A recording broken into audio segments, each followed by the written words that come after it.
Bonjour et bienvenue dans la suite de mon récit sur la méditation de 12 jours que j'ai faite il y a 2 ans en Colombie auprès du peuple des Arhuaco. Une retraite de méditation de 12 jours. Je vais être accompagnée par le bruit des vagues vu les conditions d'enregistrement de cet épisode. Le thème de ce jour, pour ce jour numéro 8 de la retraite, c'est les plantes sacrées ou les plantes toxiques parce que par rapport à l'usage qui en est fait par l'humain. Donc le mamo, le sage, une fois qu'on est installé autour du feu sacré, à 6h du matin, nous donne le thème, les plantes sacrées, et nous donne la consigne de penser aux plantes sacrées qui sont appelées médicinales, mais qui sont rendues toxiques par l'usage qui en est fait par l'être humain. Il nous dit de penser à la coca, à la marijuana, au tabac, aux plantes qui sont à l'origine de l'alcool, au règne végétal et à son pouvoir sur l'être humain. Il nous dit de penser à l'humain qui croit contrôler la nature, la dominer en l'exploitant pour de l'argent, mais que non, ce sont les plantes qui nous dominent. Comme tous les matins, la matinée va se dérouler en 2 étapes. La première étape, les pensées, où on se plonge dans le thème. On se connecte aux plantes, à l'usage que nous-mêmes on en fait, ce qu'on a pu croiser dans notre vie. Et la deuxième étape, la limpieza, le nettoyage. La première étape, donc, c'est de fermer les yeux et de partir dans les pensées, dans les méditations. Comme toujours, il nous dit « hay que pensar bien », il faut bien penser de manière constructive. Donc voilà, je ferme les yeux et je pense à ma consommation des plantes sacrées / toxiques. Donc je pense à ma consommation d'alcool, de marijuana, à ma manière de les consommer et aux causes qui font que j'en consomme. Je pense à mon anxiété, au stress, aux peurs, à tout ce qui est lié à l'ego. Je bois quasiment tous les jours, le plus souvent une bière, accompagnée de sa meilleure amie, le tabac, la cigarette. Et c'est l'accoutumance qui me dérange depuis déjà quelques années. Donc quand je bois, quand je fume, je me sens coupable de le faire. Je pense en fait aux causes de pourquoi est-ce que je bois et pourquoi est-ce que je fume, pourquoi est-ce que je n'arrive pas à mettre fin à ces addictions. Et donc c'est ça, c'est le stress de la fin du jour, de l'entrée dans la nuit, qui décuple les émotions, les peurs, enfin les miennes en tout cas, et mon sentiment de solitude. Et pourtant j'ai besoin d'être seule. Mais il y a quelque chose qui me manque. Et j'anesthésie ce manque parce que je crois être de la détente. Je pense aux effets de ma consommation d'alcool. Ça m'éloigne de moi-même, de mon cœur, de mon corps, de mon mental. Ça me déconnecte. Je bois mes angoisses provoquées par ma peur d'être abandonnée ou rejetée. C'est ce que m'expliquait mon ami Soso sur place, qui était à la retraite de méditation aussi, que toute addiction est causée par le vide qui habite nos entrailles humaines et qui date généralement de notre enfance.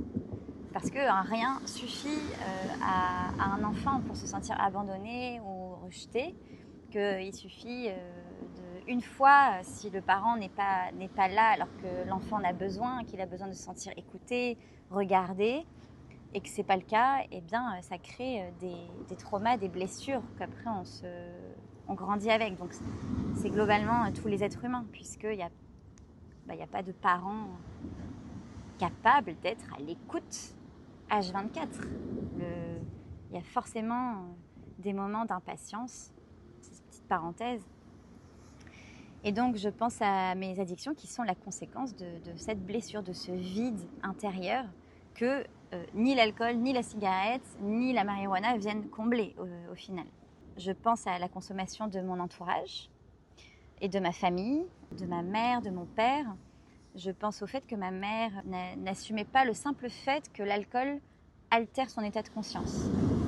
Elle disait toujours ah non, mais moi je suis pas bourrée, même au bout de 2 verres, et qu'il y a quand même un léger changement de comportement. Et donc ce rejet de se dire, ce rejet d'assumer l'influence du produit. Je pense au fait que ma mère et mon père fumaient tous les deux des cigarettes. Et ma mère a commencé à boire tard, à 25 ans, avec mon beau-père de l'époque, qui, lui, était accoutumé à la marijuana, que je ne savais pas quand j'étais petite, que j'ai appris plus tard. J'ai fait beaucoup culpabiliser ma mère et mon père pour toutes les cigarettes qu'ils ont fumées devant moi, tant l'odeur m'était insupportable. Puis, j'ai commencé à fumer vers 15 ans. J'ai mimé les comportements familiers, la recherche j'ai cherché la validation extérieure, la valorisation extérieure dans les yeux des autres, avec ce truc un peu de c'est cool de fumer, de boire. Et il y avait des vides aussi. Je pense aux vides chez ma mère, des vides d'amour-propre, beaucoup d'auto-jugement, d'exigence, et le jugement aussi des alentours, des personnes autour. Comme les gens qui ont un avis sur tout, tout le temps. Et je me rends compte que je suis en train de projeter sur ma mère mon propre vide. Parce qu'à ce moment-là, je pense à plein de choses qui la concernent. Et en fait, je ne pense pas à moi, à mon passé, à ma consommation. Je me concentre sur mes sources. Et donc là, je me recentre. Et je me refais le film de ma vie. Je pense à un souvenir qui m'a fait sentir non écoutée quand j'étais petite. Et donc non aimée. Parce que pour moi, je m'en suis rendu compte plus tard, l'amour passe par l'écoute. Elle me disait, j'entendais souvent, tu es susceptible, Marine. Elle me répétait ça, ma mère, quand je me vexais de certaines remarques des adultes. Et de remarques que je ne trouvais pas bienveillantes ou que je ne comprenais pas, qui étaient peut-être des bonnes blagues pour les adultes, mais que le second degré, ça ne me parle pas en tant qu'enfant. Et même là, en tant qu'adulte, pour moi, le second degré, c'est le terrain de l'ego. Moi, je l'évite parce que j'ai l'impression que je ne suis pas fiable quand j'emploie le second degré. Et j'aime parfois le sarcasme, mais quand il n'y a pas de doute que c'est du sarcasme. Et quand je rencontre une personne, le sarcasme me met mal à l'aise parce que je ne sais pas si on se fout de ma gueule ou pas. Donc ça, c'est propre à moi. Et donc je repense à ça, tu es susceptible, Marine, et au fait que je supportais pas qu'elle me dise je suis susceptible. Parce que moi, je me vexais et elle me disait que je suis susceptible. Et moi, je repense à l'enfant qui est pur et qui n'a pas la capacité de sarcasme, et que je me suis sentie reprocher ça et que c'était mal d'être susceptible. Avec la croyance que c'est mal d'être sensible. Et ma mère et mon père, ils étaient tous les deux dans la lune, ce qui n'aidait pas mon besoin d'être écoutée. J'ai grandi en me sentant différente à l'école, je ne comprenais pas les punitions, la manière sèche de parler de ma maîtresse. Je faisais seule mes devoirs à la maison, je suis fille unique. Et je ne voulais pas dormir dans le noir. Je repense à mon beau-père de l'époque qui fumait la marijuana très discrètement, je ne savais pas. Mais il y avait une ambiance à la maison. Je pense que du vide a pu s'approfondir à ce moment-là. Je repense à toute cette période-là de ma vie, au fait qu'on a fait des va-et-vient aussi avec ma mère et que moi j'étais sous son bras. Je repense au fait qu'une fois elle s'est laissée maigrir très fort et quand je suis rentrée de vacances d'été et que j'étais choquée. J'ai senti sa tristesse, j'ai senti quelque chose qui n'allait pas. Et je crois que c'est là que j'ai commencé à vouloir devenir maman à mon tour. Et que les rôles étaient inversés. Et j'avais 10 ans à peu près. Et ensuite, elle a rencontré son mari qui a piqué ma place parce qu'on était devenus un duo. Moi, je voulais qu'on soit que toutes les deux. Donc, c'est quelque chose que j'ai aussi mal vécu à ce moment-là. C'était un fumeur aussi. Je repense à ça, à toujours cette odeur de cigarette qui me suit dans ma vie. Je continue dans l'environnement de tabac et d'alcool à table, à la manière assez culturelle et traditionnelle chez les Français, et chez beaucoup d'humains en général. Je pense au fait que cette consommation, elle n'est même pas questionnée par les gens, que tout le monde se rassure en se proclamant non alcoolique, parce qu'il faut boire au moins 2 verres par jour pour être alcoolique. Je pense au fait que c'est légal, l'alcool. C'est ça le pire en fait, c'est ce qui légitime la place de l'alcool dans notre société parce que c'est légal, alors que c'est clairement là qu'on se déconnecte le plus de soi-même. Et donc je pense à l'inverse, qu'il y a d'autres plantes comme la marijuana qui sont illégales et qui, selon la consommation, qui peuvent aussi devenir toxiques. Et je pense aux raccourcis aussi que prennent mon entourage qui légitiment la consommation de l'alcool parce que c'est légal. Et ça voilà, c'est des choses qui me reviennent, qui me choquent parce que tout est tellement relatif. Une consommation élevée d'alcool est bien pire qu'une consommation légère de marijuana, par exemple. Ça dépend de tout un chacun. En tout cas, légitimer les choses parce qu'elles sont légales, c'est très pernicieux. Parce que les États ne souhaitent pas spécialement qu'on se connecte à nos cerveaux. Bon, ça, c'est un autre sujet. Je m'égare de ma méditation. Donc, je repense à ma première cuite aussi, où j'avais 14 ans. Je repense à mon premier joint aussi, dans ces âges-là. À ma mère qui me disait que j'étais brillante et que moi, je me sentais toujours une fille incomprise et qui comprenait rien au monde. J'observais et je comprenais pas. Je faisais comme mes copines pour pas être seule. Toujours dans l'adolescence, je repense à quand j'avais 17 ans et que je comprenais toujours pas pourquoi j'avais pas de copains et qu'il fallait avoir un copain. Il y avait cette pression sociale que donc au lieu d'affirmer ma différence et de l'assumer, d'être OK avec le fait que ça viendra plus tard, et j'ai voulu faire comme tout le monde, quitte à laisser accès à mon intimité au premier venu. Et j'avais rencontré un gars en boîte de nuit où j'étais alcoolisée, intoxiquée. Je repense à cette relation qui était 9 mois de mensonges, en regardant dans les yeux, d'isolement de mes amis et de contrôle sur mes sorties en général et avec du chantage affectif que j'identifiais pas comme tel à l'époque.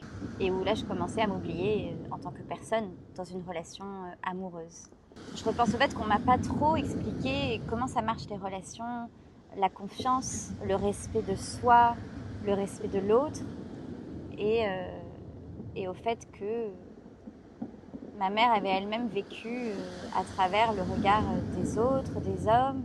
Puis ce garçon m'avait quittée, me laissant croire que c'était de ma faute. Et j'avais accepté la situation.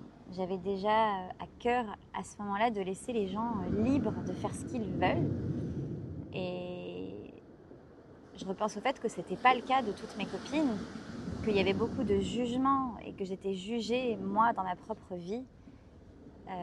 Et qu'il y a très peu de personnes qui jugent pas. Puis ensuite, il y avait eu un gars qui avait 9 ans de plus que moi, quand j'avais 19 ans. Et que j'ai été si flattée qu'il se sente bien avec moi, que j'étais restée et je m'étais battue pour cette relation. Et je me souviens quand j'ai eu 28 ans, je me suis dit, mais je pourrais pas être avec quelqu'un qui a 19 ans. On n'est pas fini quand on a 19 ans. On découvre à peine la vie. Et bien sûr, il y a des rencontres bien spécifiques et où ça n'empêche pas qu'il y ait de l'amour. Mais simplement, je voyais vraiment un décalage. Quand j'avais 28 ans, je me rendais compte, je me disais, mais comment moi, quand j'ai eu 19 ans, il a pu cautionner ça, en fait. C'est seulement quand je suis arrivée à son âge que j'ai réalisé ça. Donc, je continue le film de ma vie. Je repense au fait que je ne me suis pas respectée, lui non plus, que moi je me croyais heureuse, parce que c'était normal de ne pas avoir confiance dans un couple. De s'engueuler, de se sentir passer à la casserole quand on n'en a pas envie. Je me souviens que ma mère, elle avait vu que j'étais pas heureuse, mais elle me l'a dit une fois que c'était fini. Et je me rappelle ce sentiment de trahison. Il y a beaucoup de choses qui remontent, qui ne sont pas directement liées, qui paraissent peut-être pas liées au thème du jour, des plantes. Mais en fait, si, parce que c'est de manière générale plus quelque chose de toxique. Les non-dits, les mensonges, l'absence de respect de soi. Et puis l'addiction, mon addiction à l'amour de l'autre, mon addiction affective. C'est surtout ça en fait qui m'est revenu aussi pendant cette méditation. Et je repense à ma dernière relation avec un homme qui était rentré avec moi pour gonfler son ego blessé, qui avait été blessé par ma pote qui l'avait rembarré et qui m'a informé de l'histoire 4 ans plus tard. Donc on était toujours en relation. Et je repense au fait que j'ai cherché dans ses yeux ce dont j'avais besoin dans les miens propres et que j'ai cherché au mauvais endroit pendant 33 ans. Du fait du vide dans mon ventre qui est occupé par la peur de l'abandon et de la solitude et que je remplis, que j'essaie de remplir aussi par ailleurs avec les addictions. Et voilà, donc je me dis, c'est comme ça que ça devait se passer et que dans cette vie qui est la mienne, il me semble que je découvre les choses seule, par ma propre expérience et que c'est comme ça que j'apprends. Et avec ce sentiment de solitude dans la foule, dans la famille, dans le couple et ma dépendance affective, c'était devenu compliqué d'apprendre. Je subissais ma solitude, j'étais submergée par le fait d'être incomprise et donc je n'étais pas dans des dispositions favorables pour apprendre grand-chose. Donc c'est là que je suis partie pour me rencontrer mon âme et soigner ma peur de la solitude, dont je ne veux pas qu'elle soit à l'origine d'une relation. Je ne veux pas être avec quelqu'un parce que j'ai peur d'être seule et donc je veux soigner ça. C'est revenu dans pas mal de méditations les jours précédents. C'est vraiment un travail de profondeur, cette dépendance affective qui revient chaque jour, peu importe la thématique qu'on traite. Donc je me dis, je serai en relation quand j'aurai accompli seul mon rêve. Et ça se passera seul dans un premier temps parce que je ne veux plus vivre dans une société où l'ego collectif s'enivre pour anesthésier les émotions et oublier la vie et les angoisses que la vie crée. Je veux plus de ça. Je veux quelque chose de plus pur, de plus authentique.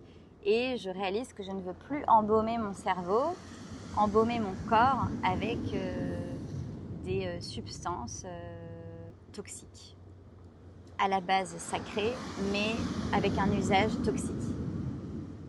Ensuite, j'ai questionné ma consommation de marijuana.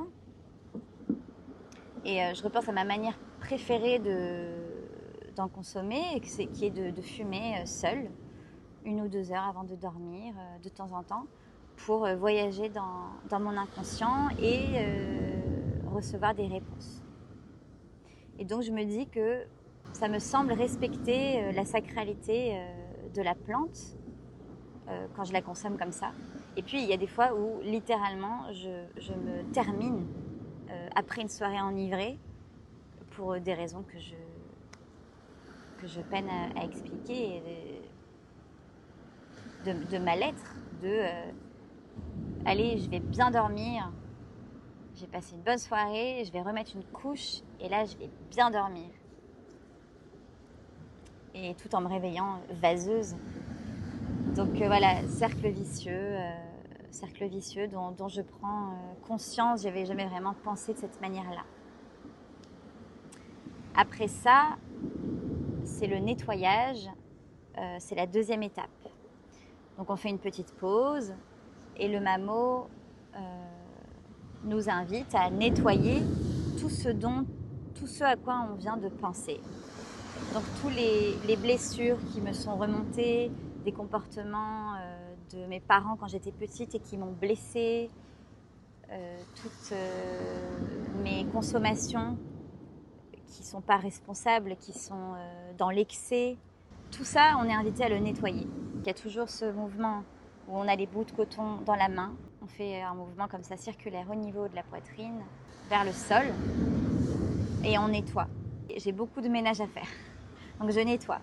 Je nettoie mon corps de toutes les toxines que je lui ai infligées, de tous les maux de tête causés par la déshydratation liée à l'alcool. Je nettoie mon foie de tous les sulfites. Je nettoie mes poumons de la fumée noire. Je nettoie mon cerveau embrumé par tout ça.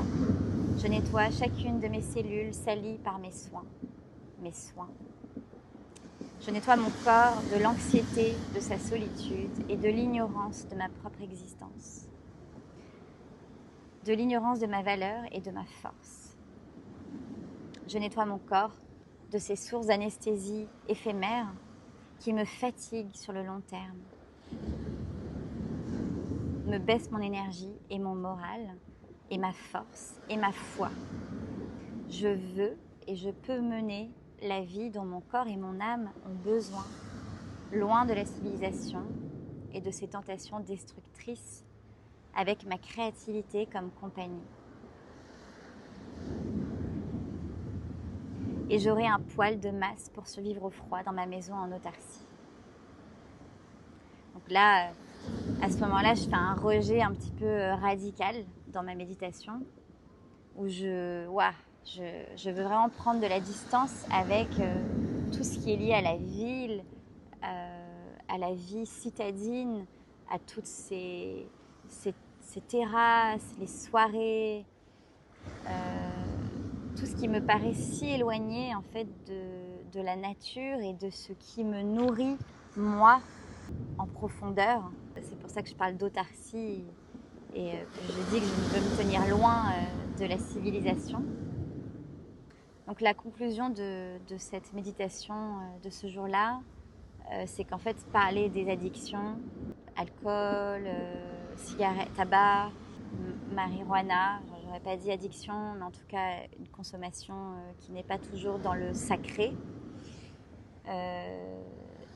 et ben ça s'est joint à mon addiction à l'amour extérieur et au fait de le chercher et de le chercher. En fait, c'est ça le problème, c'est ne pas le chercher, le reconcentrer sur moi. Voilà pour le thème des plantes sacrées, de la méditation sur les plantes sacrées. Est-ce que toi, tu as déjà questionné ta consommation, les causes? Est-ce qu'il y a un déni qui est assumé? Parce qu'il y a aussi tellement de déni assumé. C'est genre, ah non, moi, j'ai pas envie de le regarder. Et c'est par phase, quoi. C'est pas en continu qu'on peut se sentir prêt à questionner ça. Et même si moi, je culpabilisais en consommant, et ben, je restais dans la consommation et j'avais aucunement envie d'en changer.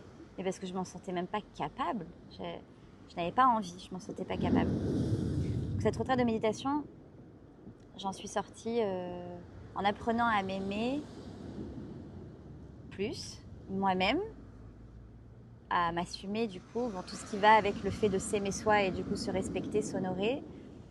Et j'ai plus fumé, j'ai plus jamais fumé de tabac, de marijuana non plus.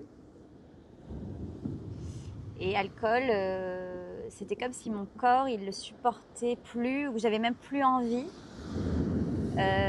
J'ai réessayé de boire, mais vraiment pour essayer, parce que je sentais pas. Il y avait quelque chose qui avait changé en fait à l'intérieur de moi. Les fois où j'ai essayé parce qu'il y avait un bon vin rouge ou peut-être du champagne, et ben au bout de, je sais pas, trois gorgées, j'avais une barre là, quelque chose c'est mon corps qui me disait non. C'était très désagréable. Et là, dernièrement, j'ai pu reboire un verre entier. Et c'est, je sais pas si c'est sympa ou pas. Ça me ramène un peu dans le passé, les goûts, je saurais pas dire. En tout cas, sur le moment, c'était agréable. Et les effets, j'ai pas eu cette barre, mais je sentais que quand on me parlait, en fait, il fallait que je me concentre un peu. Et j'avais l'impression aussi, ma tête, elle était un peu bizarre. J'étais pas nette, quoi, en gros. Et c'est ok. Mais sur le moment, c'est inconfortable parce que j'ai l'impression de ne pas être pleinement là alors que j'aimerais être pleinement là. Voilà, c'est un retour actuel de ma consommation d'alcool. Merci pour ta présence.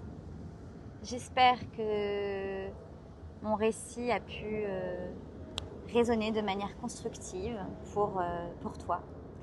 Et je te dis à la semaine prochaine pour le récit de ma méditation sur le thème de l'eau, le sang. Un thème puissant aussi, l'eau. Merci et à bientôt.